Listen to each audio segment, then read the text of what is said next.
Friends.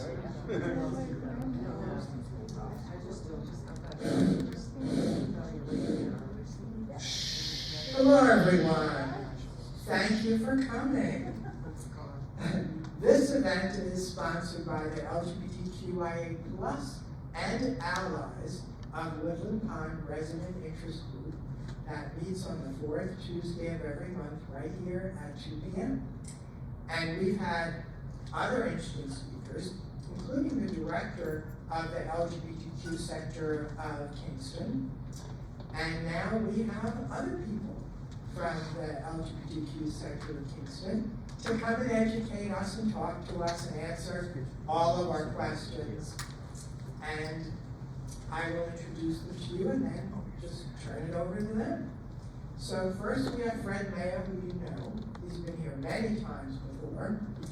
And then we have Charlie Solidum, who is in charge of all activities and programs at the center.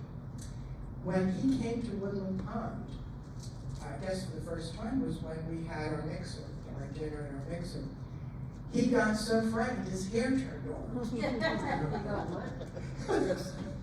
So frightened that his hair turned orange, so he had to dye it for tonight to be with you. So he kept it orange, he liked it. So he kept it orange. Is that what happened? Let's go with that, yeah. Okay. So I'll turn it over to you. Thank you so much for coming. Thank you for coming and listening. Tonight is about Trans 101. We'll give you plenty of chance to answer questions, any kind of question about it. My name is Fred Mayo. I've been in and out of the pond for 15 years. It's only been here 15 years. And I've done a number of speeches and stuff like that. I've been a 20-year volunteer with the Hudson Valley LGBTQ Center, the community center in Kingston. And we've done a range of programs and outreach across the whole of the Hudson Valley, everything from Orange County to north countries like, we went above Orange, was it Rockland? We did Orange, Dutchess, Ulster, Greene, and Columbia. And done a number of things to provide for individuals and families to do everything we could to make the Hudson Valley a safe space for individuals and families so people can thrive. And part of that has been a number of talks I've given at the Performing Arts Center here about LGBTQ issues, what it's like to be a couple. We've had a number of those kind of programs, and it's my delight to present to you the Director of Programs and Services at the center. It's been there now a year and a half? No, a little under a year. A little under a year. Yeah. She makes a big impact. Anyways, we did have also a program associate who was here, who's going to talk as well. He got sick, and we said, no, stay away, because we want you to be happy and healthy and safe. And that's important to all of us. I identify as a cisgender gay man. I had the privilege and the joy of raising kids in this, being married, raising kids in this community, coming out in this community, and it's been 50 years of all of that. 25 years married, 23 years out and gay and proud. And it's really a pleasure to talk to you and provide some context. The context that I want to talk a little bit about is, unfortunately, in the current political climate, Orange Man has chosen to focus on trans people, which is a tiny population in the United States, and a very vulnerable population. A number of us have worked on lesbian and gay rights and bisexual rights for years, and trans rights more recently, etc. We use the letters LGBTQ+ in the name of our organization because it's about lesbians, gay, bisexual, transgender, queer, questioning, and anyone else. And we have finding in the movement a lot of new ways to identify. And we'll talk about any questions you have about that. We have for you a 4-page handout with all those words that you couldn't remember that's about the gay community or the trans community. What does that word mean? I don't know. What's that word mean? You'll have it to look up, look, and has a lovely picture on it. It really is a glossary of terms put together by the Human Rights campaign, which is about fighting for the rights of LGBTQ plus individuals and persons. One of the delights of the current horror is that more people are now talking about what it means to be trans and trying to respect and support trans individuals. And trans is a very complicated, multi-dimensional aspect of a person's life. What I think is most important to understand to start is that the issue of gender identity is a different issue than sexual attraction and sexual identity. Gender identity means how a person feels about their body and their personhood and their identity. Whether that matches the biology or the physiology that they present with has become increasingly a complex issue. So when I identify as a cis gay male, I was born in a man's body. I'm happy to be in a man's body. I belong in a man's body. I happen to be gay. And one of my favorite statements, and you'll find all over my house, is, I didn't ask to be gay, I just got lucky. Because it's actually fun to be gay. It's a challenge, it's difficult, but it's a much more rich and wonderful world. And I've made a lot of friends because of that, and I've opened doors for myself and lots of other people because of that same kind of commitment and that same kind of interest. And I'm very lucky to have the support of my kids and my 9 grandchildren, and my one doesn't know any better yet, great-grandchild. And I'm not prepared to be that old, I'm only 47, so you can figure out the numbers, etc. I'm only 47, right? But to come back to the core issue, it's hard for many of us to understand what it's like for a person, whether they're a child or an adolescent, a young adult or an adult, to feel that they're in the wrong body. And it feels like a struggle, and it doesn't fit, and it's not right. And many of the younger children are very angry at the universe. They're not sure why, they don't know what it's all about. And once they do own their identity, different than the biology that presents, their personalities change dramatically. All of a sudden there's a sense of serenity, there's a sense of peace, there's a sense of being who I am in the way I want to be, the way I feel. And the word for the issue of feeling your gender is not correct is gender dysphoria. And it's a more commonly accepted and understood issue. Only in the last 8 to 10 years has the UN made statements moving the issue of trans from a disease to an identity issue. And we can talk about those details, etc.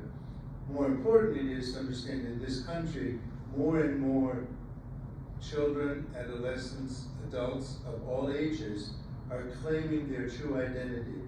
And it is a struggle for which we should and can do things like support them, like learn to call them by their correct name, learn to use the right pronoun, learn to support them in whatever they say they are. In the same way we've done that for lesbians and we've done that for gay individuals, if we do it for trans individuals, it's a different kind of thing. Because if a person looks like a man but says she's a woman, we need to use she and use her name. And the same is true on the other side of the coin. When we had our marvelous function, thank you for Joe and Fred, the number 1 Fred, I'm the leftover Fred. We had a great number of people from the college, and many of them were trans. And it was interesting to see how individuals in the pond asked questions that were respectful, really wanted to know what their life was like and what it was going to be, and how these very thoughtful, caring individuals talked about their careers and their dreams of the future. And there's a cloud over it. Will I be accepted as who I really am in the school system, or as a social worker, or in a business setting? It shows you how powerful that issue is and how dramatic and difficult it is. other issue besides gender identity is sexual attraction. So you can have men attracted to men, you can have women attracted to women. You can have a trans man, which was a man who presented as a woman, who is now a man, attracted to a man or attracted to a woman. You can have a trans woman who was presented as a man and claimed her identity as a woman, attracted to a woman or attracted to a man. That's called a matrix, a big complicated thing. Just remember that it's something to be open to and to understand. And if you want to know about it, ask respectfully and not jump into the kinds of language that doesn't give them support. One of the most common errors that people make, not anyone at the pond, of course, because Joe and Fred are here and Joyce is here and many friends and allies, etc., is to the first time they know someone's trans, they ask a question about the operation. Well, first of all, there's not one operation, there's multiple operations. Second of all, some people have nothing to do with an operation. It can be hormonal, it can be identity, it often has to do with clothes, it has to do with how they act in the world. So we need to think of it as not a chemical issue and not as a take a pill and you feel better issue, or take a knife and you'll feel better, but to understand what that gender dysphoria feels like and how those people present in the world. So it gives you a little bit of a context. I have beside me a very talented, very smart, and very courageous man who's going to tell us a little more about this context and then share some stories of that. If anything is not clear in our talk, raise your hand or wave or dance and we'll answer the question immediately. We don't have to wait until the end of questions. John? Yeah, thank you, Fred. And thank you all for being here today. I'm so honored to speak with you all. You know, Fred mentioned a couple of things that I wanted to expound upon. You know, the trans community in the US is incredibly small. It is less than 0.1% of the population in the US. So, you know, when we're seeing these political attacks on the community, you're talking about a very small population that's being targeted. You know, and thinking about the concept of gender dysphoria, the way I like to explain it to people is, you know, what if you, say Fred, what if you, Fred, were moving about the world and people were calling you a woman? You know, people were treating you as if you were a woman. Yeah, that would be very upsetting to a lot of people. And so, you know, the idea being that, like, you know, you have folks who were, it's referred to as a sex assigned at birth. This is, you know, baby comes out, doctor looks at you and says, all right, this is a boy or this is a girl, based on the genitalia, right? And the thing is that they're not always right about that. You know, you can have certain anatomy, but not necessarily identify with that gender. You can, you know, and you know, not even to mention folks that have ambiguous genitalia, or, you know, those folks are the I in the LGBTQIA community, intersex. That's not what we're talking about today, but I thought I'd mention them just because they are, you know, a part of the community as well. But, you know, so everyone, when they're born, gets assigned a sex at birth. And when you grow up as a trans young person, you're bombarded with society's expectations of what you should be behaving like, what you should present yourself to the world like, based on that genital distinction. And so it's not necessarily always a complete or accurate designation of what your gender is. And so, you know, it can be a very upsetting experience, especially as a young person, because, you know, when we grow up, we don't have the language to talk about this stuff, right?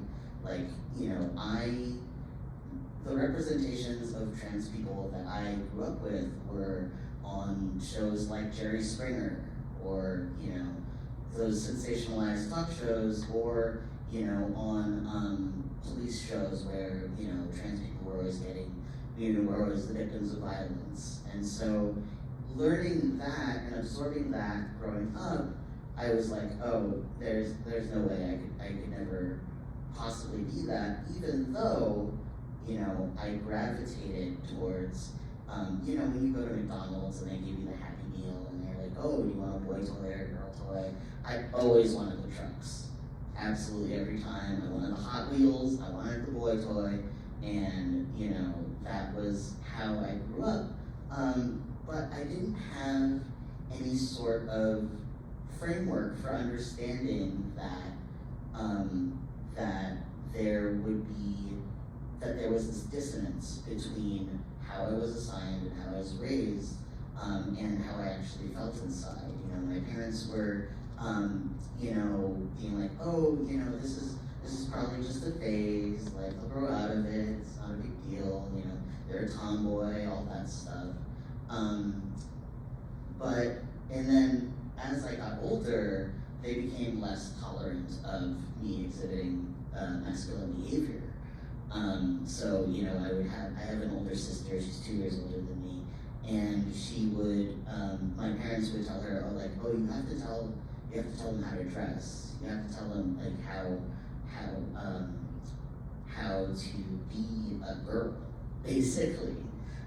Because, you know, going by what my desires were, I was not performing gender in the correct way, according to my family, according to society. And so when I was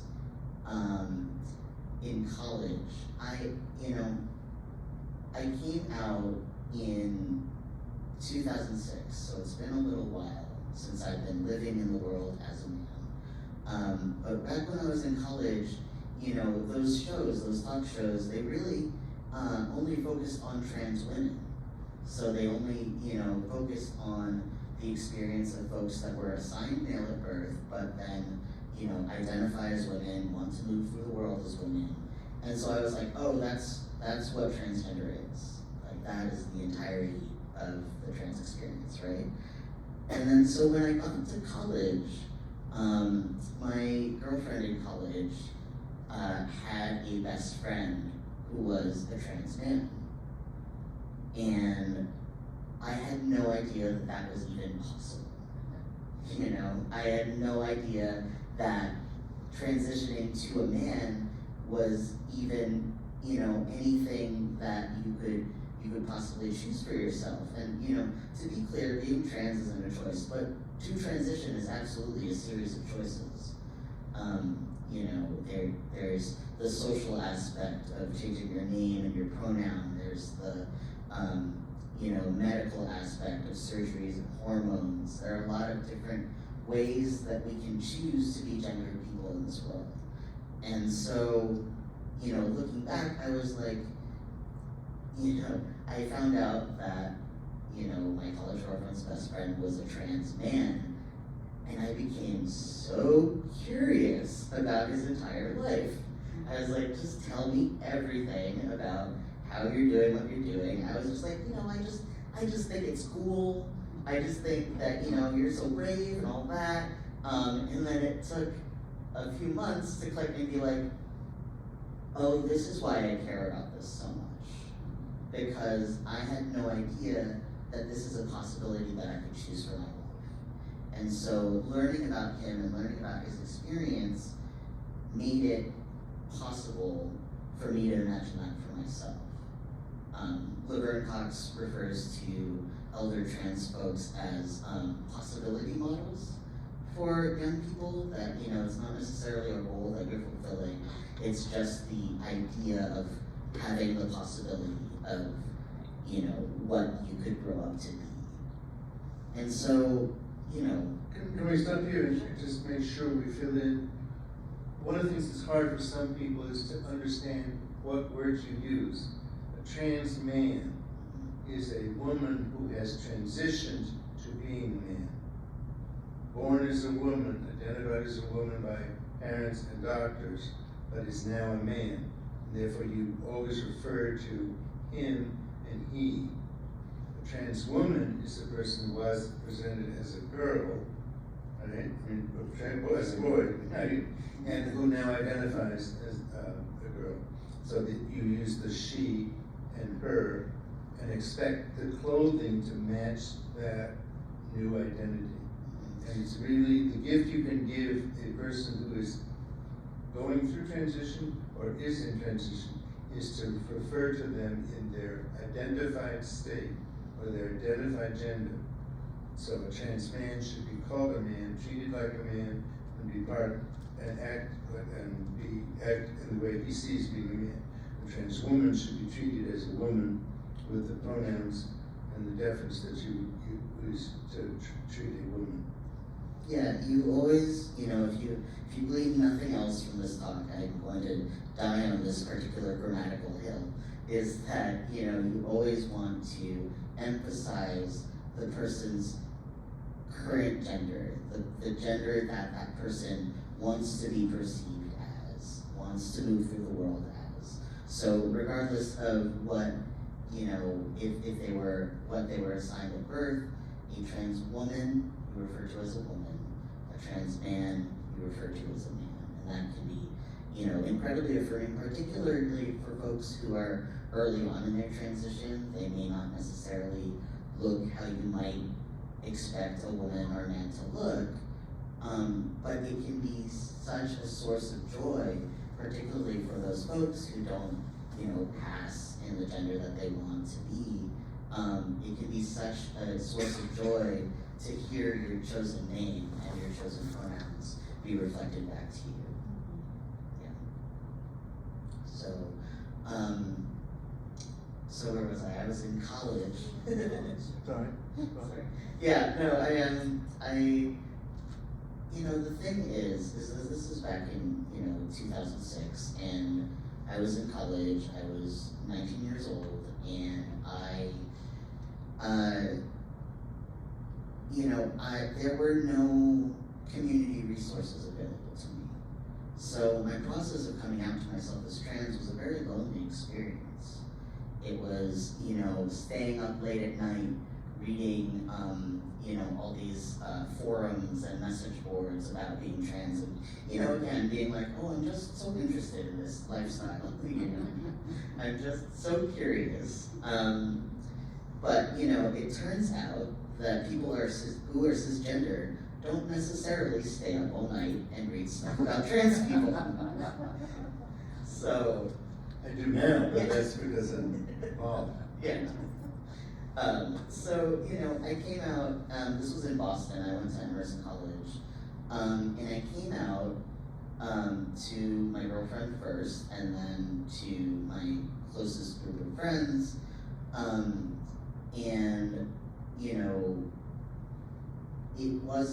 it was a very challenging time for me when it comes to my mental health, because again, I didn't know anybody else besides this one guy, right? Like, I didn't know that there was a whole community of people out there that shared a similar experience.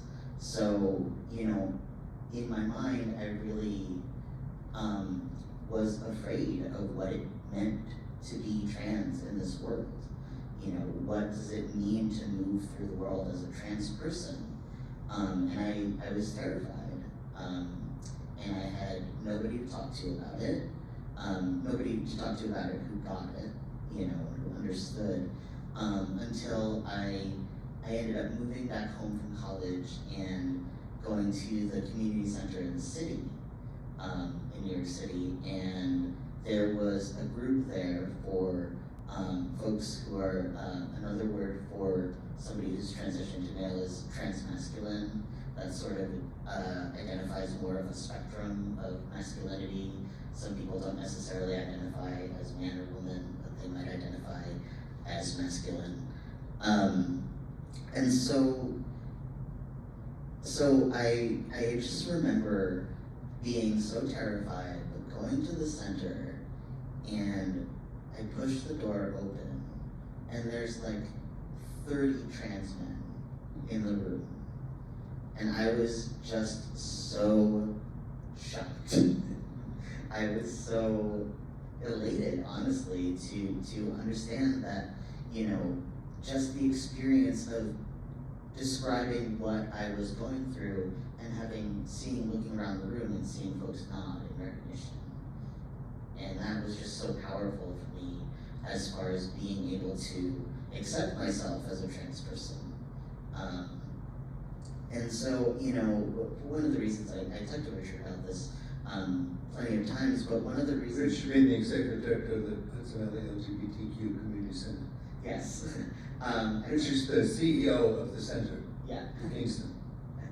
So, you know, I talked to him about this a fair amount, that, you know, one of the great things about working in a community center these days is that I really believe that building community saves people's lives.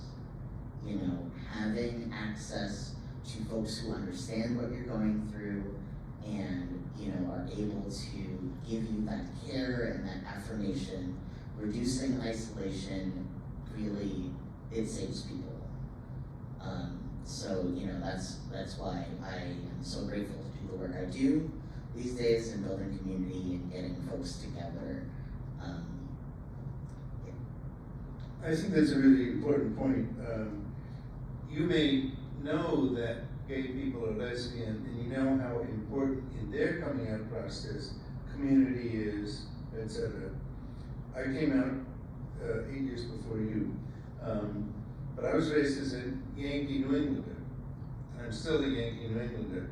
But Yankee New Englanders know there's one way, the right way, and the only way. Is that clear? There's one way, the right way, and the only way. Is that clear? So when I was claiming my identity, I spent 9 months in a studio apartment realizing that I would have no friends and no one in the family would have anything to do with me for the rest of my life. It would mean I'd lose my kids. Clearly the marriage was going to be over, but I realized that there was no one around who I knew who would have anything to do with me. And so it was a very dark period. What made a difference was community. You didn't have a role model either. My role model was Liberace when I was a kid. Well, I'm a lot of things, and many of you know me, but I'm not Liberace, and you're not George. So, Liberace and George, you know, the piano player with all the rhinestones and the gold and the rings and all this stuff. There was no role model for me, and there was no community that accepted that reality, and so it took a long time to fight with myself to get out, and there were a few people in the community in this area. The center didn't exist back then, and I came out because some people could handle that I was not what I thought I was, and they would be there for me. And it was amazing. It was two lesbians who were dear friends, helping other people now. So the community thing is a really important sense. It's true for lesbians, it's true for gay men, it's true for intersexual people.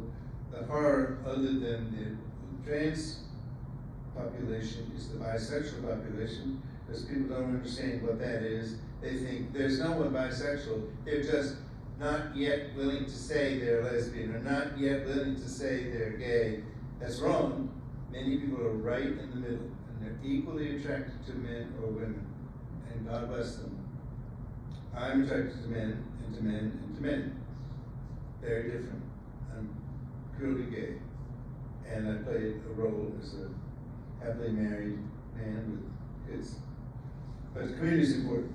Yeah, and just to piggyback off of that, you know, one of the ways that you can show up for a trans person and become a trusted member of their community is to use the right name and pronouns. That's like, you know, baseline, really the way to show that you respect how this person identifies, that you recognize them, and that you see them the way that they want to be seen. And so, you know, it can be it can be really challenging to move through the world and not be seen the way you want to be seen. And, you know, being able to affirm trans people and show them that you see them the way they want to be seen is building community for them and making, you know, safer spaces for them.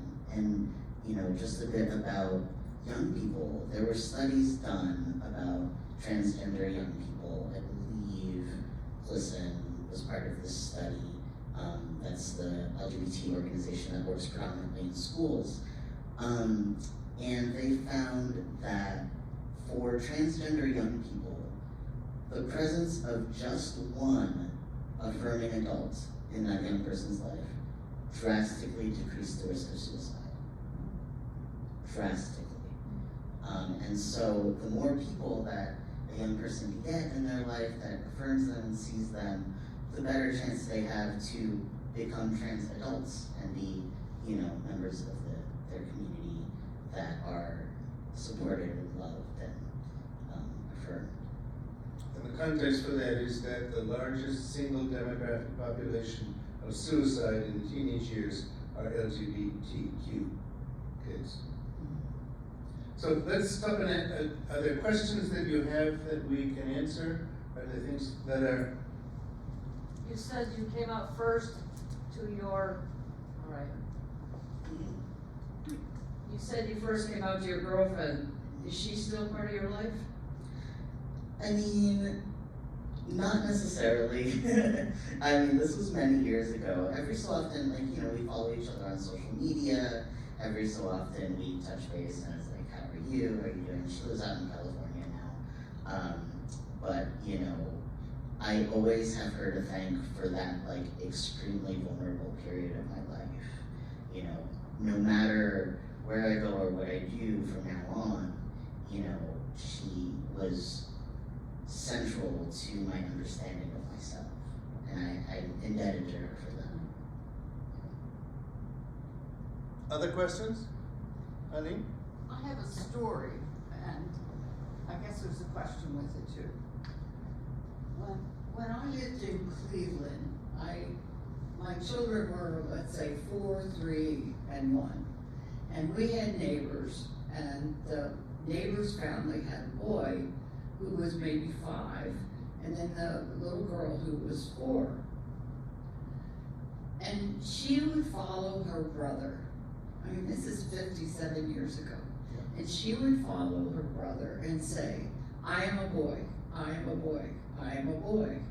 And I think about her now, and I think, you know, oh, isn't that cute? She wants to be like her brother, and, you know, how often do children, are they able to speak this decision or this challenge that's in front of them?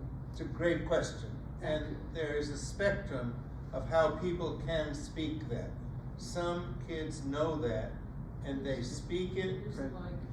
I'm sorry. I apologize that my voice wasn't loud enough. There is a spectrum of people who can speak that identity as children, you know, in elementary school or in junior, middle school, junior school, and high school. But young kids, some people really know. Some people know something isn't right, but they don't have the language for it, or they don't have a way of experiencing it. I knew when I was a kid I was wrong. Something didn't match, something was out of kilter. I had no word for it, and I couldn't, you know, in the Yankee New England family, loving, caring family, you don't have an alternate identity. But I know many children who are really clear, and I know many children that until they come to that moment are not clear. And I think there's a range, you may know the statistics more than I. Yeah, I mean, speaking specifically to the experience of being a young person and coming through, that, you know, it really is about giving the young person free rein to explore, right? We're always encouraging young people to explore and to experiment and figure things out. And it's not necessarily, you know, identity you know, regardless of whether you're trans, is not necessarily a static thing. You know, it depends on your context, it depends on your community, it depends on the people that are around you. And so, you know, for young people, it really is about listening to them and just, you know, allowing them to grow into whoever they want to be. And whoever they want to be and whoever they feel they really are. And that's the thing, we have not as a culture been prepared to listen to what children say that they really feel is them. And we've, as a culture, we've often told women that science wasn't for them, right? Stupid notion, at least we've gotten that one figured out. And many women who would have been mathematicians or would have been scientists and been excellent at it have been discouraged because it wasn't a appropriate place for a woman. Now that's a piece of identity, but your gender identity is an even deeper, more profound, so it's not surprising what they know. There's a second issue, and that is many of us as teenagers went through all kinds of different sense of identity about being an athlete or being a nerd or being friends with this people or being friends with that people. Erickson talks about stages we go through and trying out identities. And many of us who got married in our 20s wanted to be the perfect husband, the perfect wife, the perfect entertainer, the perfect mother, the perfect employee, etc. But no wonder we're exhausted in our 20s. Because we're trying to do everything so perfectly and figure out who we were as our own self, separate from what mom and dad were like, or grandpa and grandma were like, or etc. So that's another exploring piece in people's identity. Many parents are very comfortable with that and very supportive of that and will go with anything those children speak and try to do. And other parents are very clear, there's a right way and there's no way. Charlie, can you speak about the executive orders from the White House on this issue? What are they, and how are you living with them? I mean, can you travel? Can you use a bathroom? How are you navigating your life? Yeah, I mean, the thing about the executive orders is that they're not law yet. Executive orders set an intention for what the law is going to be. They set a experience of like what is on the road ahead, what the administration's priorities are. So I've been holding on to that in my mind because it is really terrifying. You know, day one of Trump's presidency, you know, he came out with the executive order that had, you know, some ridiculous title about like, you know, protecting women or something from trans people. I don't, you know, it was very confusing to me, the mental gymnastics that went into writing this particular piece of, you know, the executive order. But, you know, frankly, a lot of my friends are terrified. I'm often terrified about what's going on in this country, you know. We're seeing that, you know, trans people are getting, I know personally someone who attempted to renew their passport, and when their passport came back to them, it had reverted to their sex assigned at birth. Which, if you're living in a gender that doesn't match your identity documents, that can be a very dangerous situation. You know, particularly if you're in a foreign country, particularly if you're a trans woman, you know, these things, it can be very dangerous to be outed in that manner. And seeing, you know, there are folks who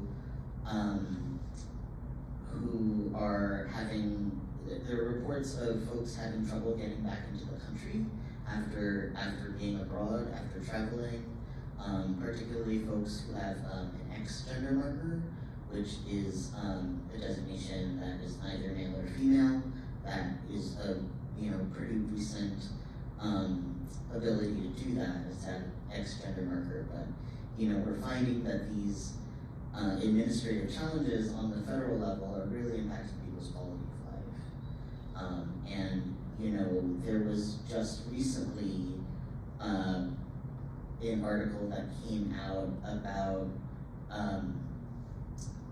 how, gosh, the article was describing the rollback of laws that protect the government from investigating people who are a certain sexual orientation or a certain gender identity. So we're finding that, the writing is on the wall, and trans people are very frightened right now about what the government can possibly do to our population. And again, it's such a small population that we're really being scapegoated for a lot of things. And it's really unfortunate, and it's frankly very scary.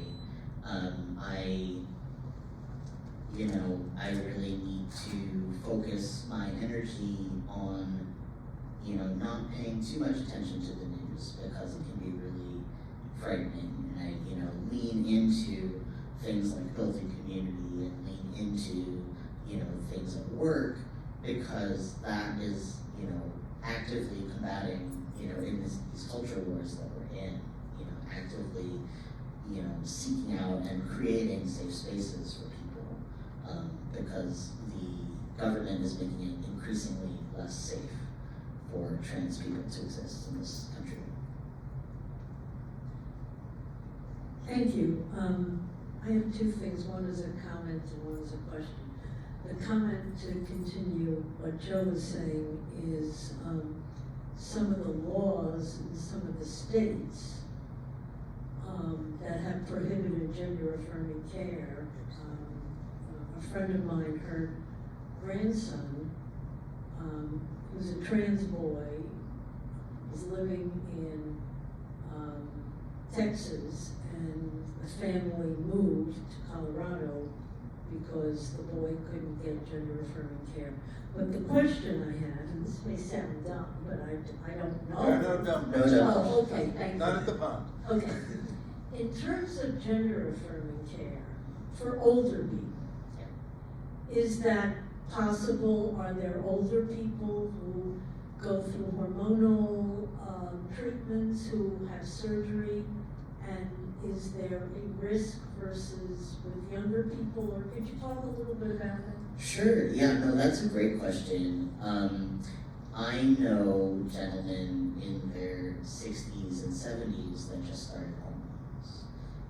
I know folks who come out, they've had their whole life as a certain gender, and then they decide that it's finally time for them to be the person that they want to be in this world.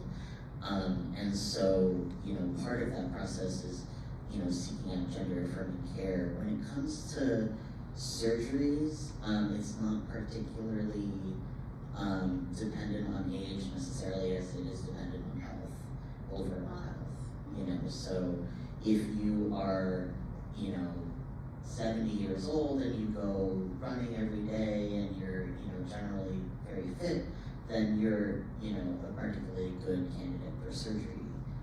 It just is more about that than the actual age of a person.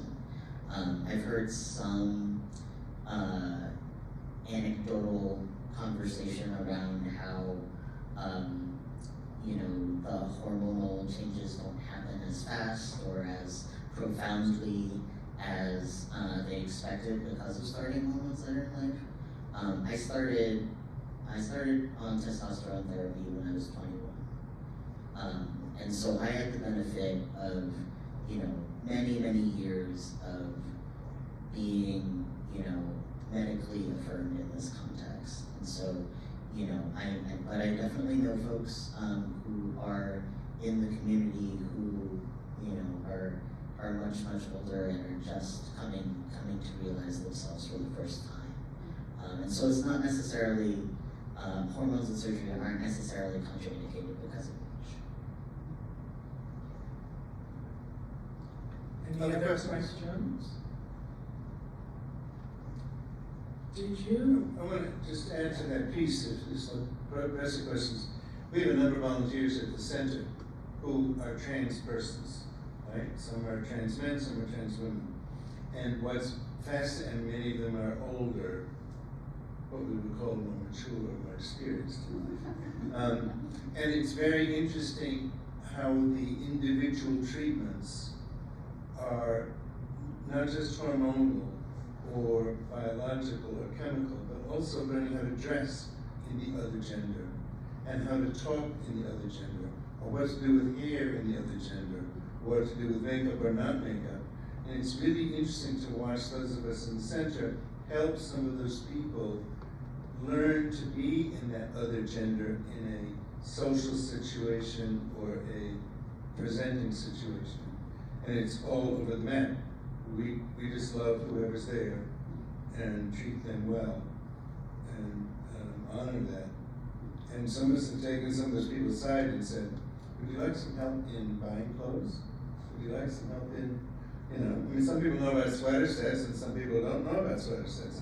Not that that's the definition of everything, but if you've grown up for 50 years, buying clothes in a certain kind of way and wearing clothes, all of a sudden your body's going to change a little bit, and what you're comfortable in, Yeah, so okay, Betsy, we'll go to you first. I think you must have to learn how to walk and sit as the gender you want to be. That must be a challenge too. Yeah, it's certain mannerisms I had to, there was a tension between the ways that I was trained to be a girl and the ways that I felt most comfortable. And so there was, in my early coming out process, there was a process of unlearning. There was a process of, trying to emulate a certain gender. I was lucky when I came out because I was surrounded by, all of my guy friends from high school. And they totally accepted me when I came out to them. They were very sweet about it. But there would be times where they're like, oh, you should probably do that differently because you should probably do what you're doing differently because it's not very masculine. Guys don't do that. Yeah, exactly. Yeah. But I was really lucky that they very lovingly, sort of took me under their wing and, taught me how to be more masculine in this world because it's like, I knew that the training that I received as a girl, was always uncomfortable, but I didn't necessarily have access to an alternative until I was older.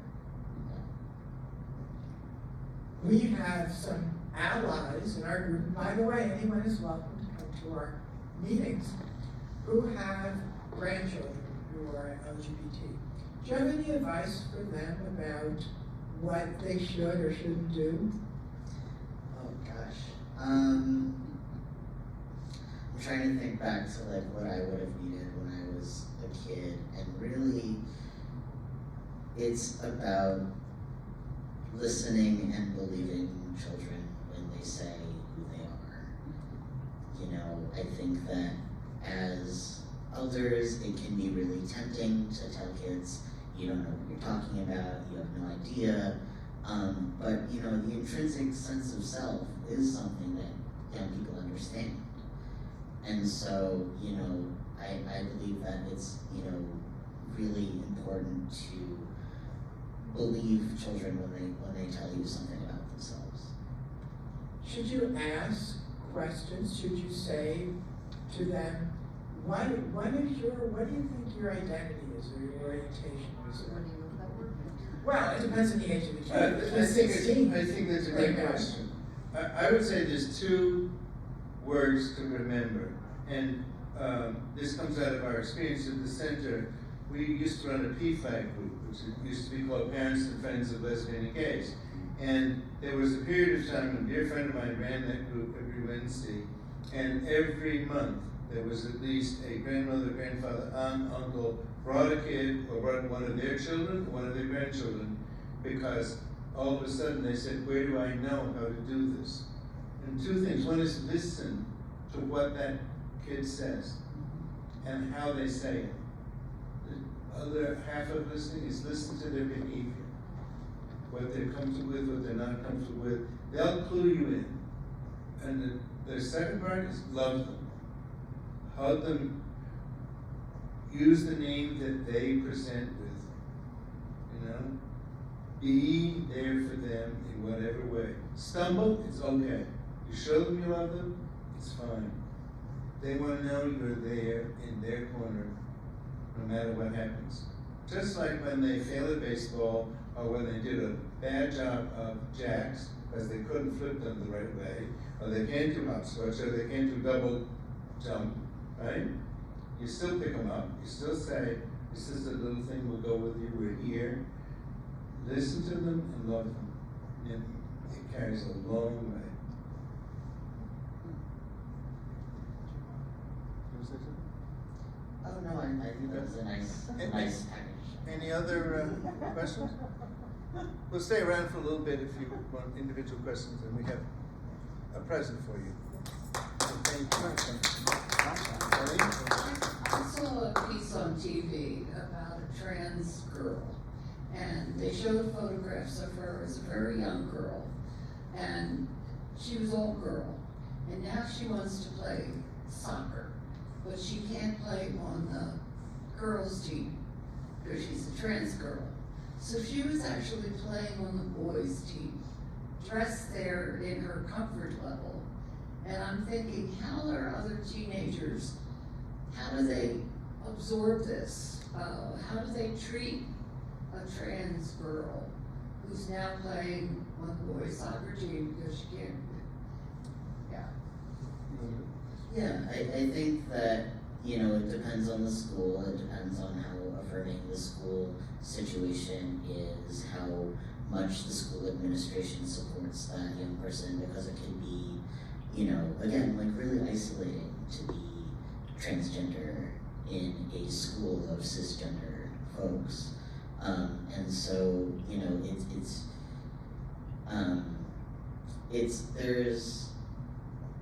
there's not as many options, I want to say, as far as like being able to, you know, it depends on the policies where they go, on which team they go.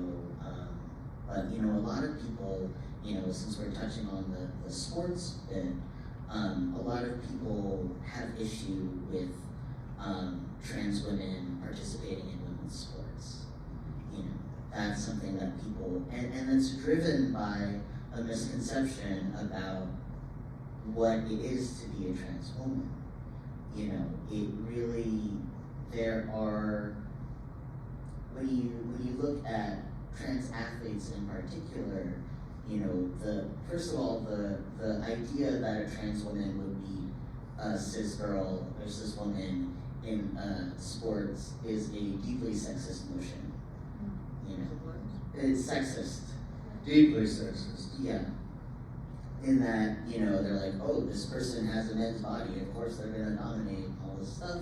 But, you know, the thing that misses is the fact that, you know, when a trans woman transitions and goes on hormone therapy, her hormones are, you know, approximate the natural range for a cisgender woman.